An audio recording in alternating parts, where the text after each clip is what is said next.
Welcome to Tuesday, February 2nd, Ask the Trainer Snow Day edition. So today, we are not at the Animal Welfare Society. We're all stuck home due to the storm. So we thought that Link and I thought together that we would present to you some fun snow day things or activities that you can do at home with your dog today or on your next snow day. So we're going to start with a crafting project.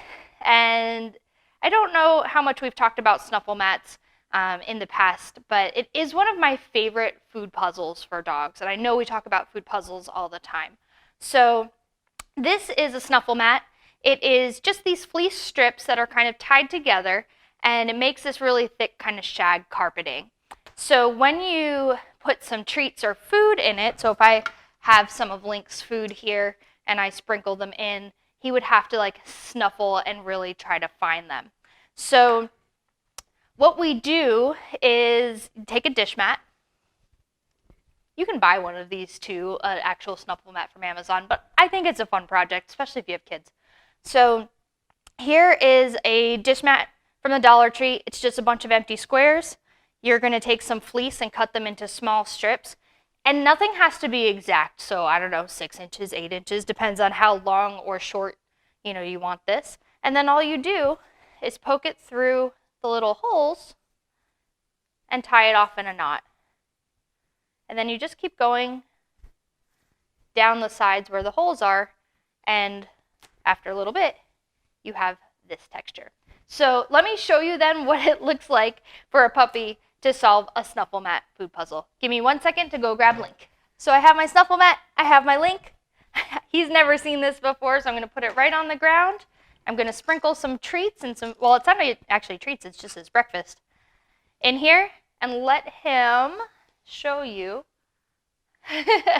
extra fun if you play with it, how it works. So this is just, it's like a slow feeder, and he really just has to snuffle to find all the treats. And he's hungry. He hasn't eaten yet today. I know for you guys it's 4 o'clock, but we thought with the light and the amount of activities we wanted to show you that this is breakfast time for us. And that's it. So that's how we make a snuffle mat with our dogs. After Link has finished his breakfast, hey buddy, you want the free food? After Link has finished his breakfast, we're going to head outside and show you how to play in the snow. It is time for Find It Snow Edition. So on our snow day, if you have a puppy, brand new puppy who's never seen snow before, or you want to play something fun with your adult dog, grab some treats and you can do some nose work with our Find It game outside in the snow. Hey Link! Hey buddy! So I have some treats here, and I'm just going to ask him to find it. And he's going to hunt around for them. Find it. And this is our snow edition, Find It, of eating some frozen treats. Now, when we came out this morning, the snow was up to Link's armpit, so I did clear a little bit more of a path.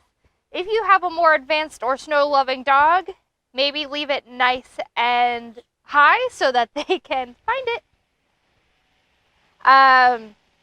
So that they can have a little bit more of a challenge. We'll see if Link wants to do this in a little bit higher snow. Link, find it. And he's snuffling around because he thinks putting his face in the snow is really fun.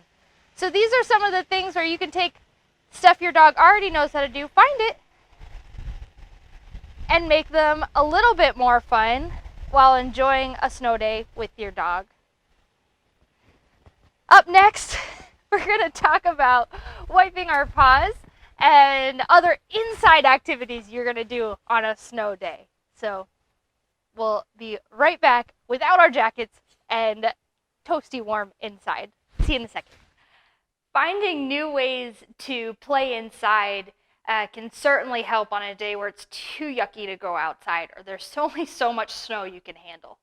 So playing hide and seek is a great way to make your fetch game with your dog a little more challenging. So Link has his favorite bat toy that he will chase anywhere. And we have some hallways and some corners. So you can start easy, just play the game a little bit plane first. So if I toss Link's bat, he comes and runs over because he wants me to throw it again. So, and then we go and throw it this way, and he goes and runs that way. You could hear the amount of obnoxious squeaking it does. It's his favorite toy.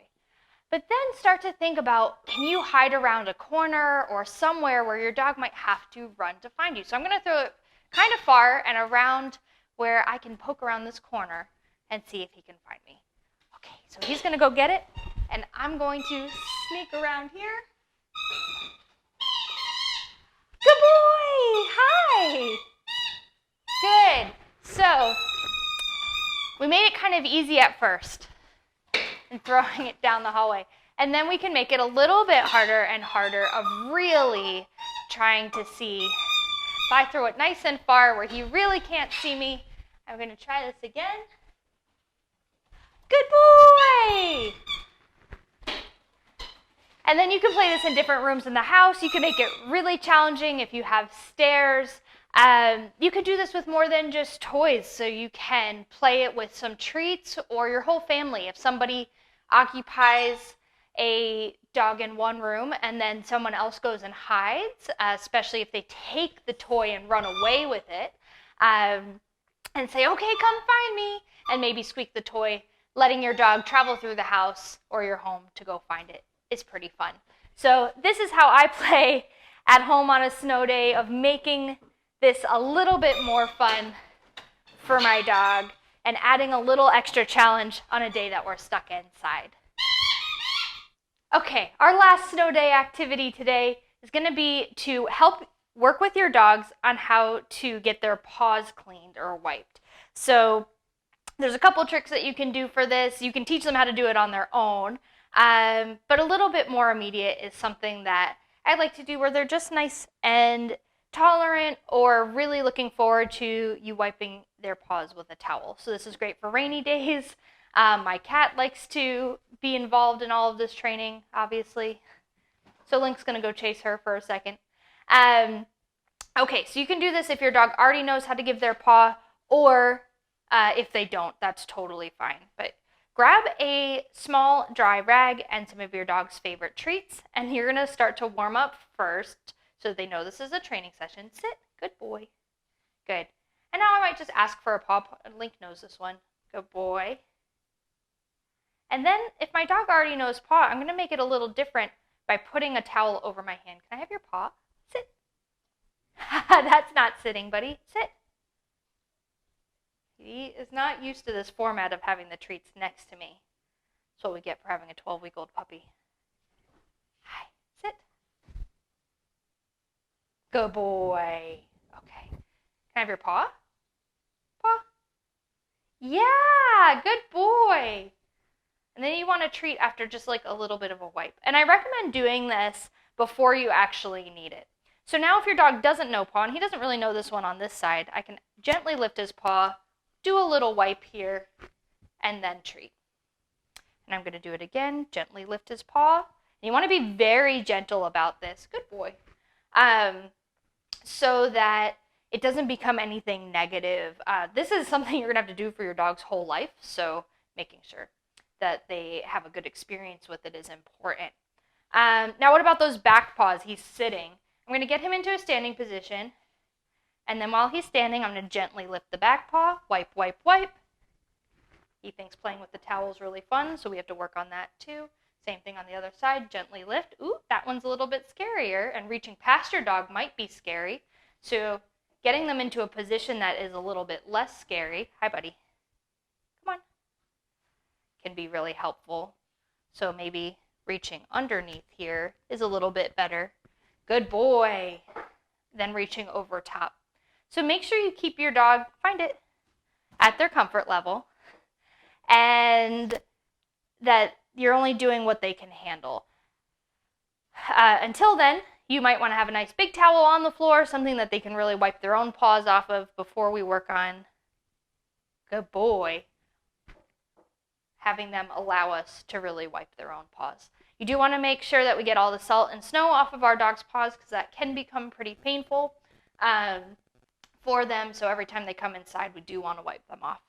I hope you have enjoyed Link and I hanging out with you on your snow day this morning, or now this afternoon.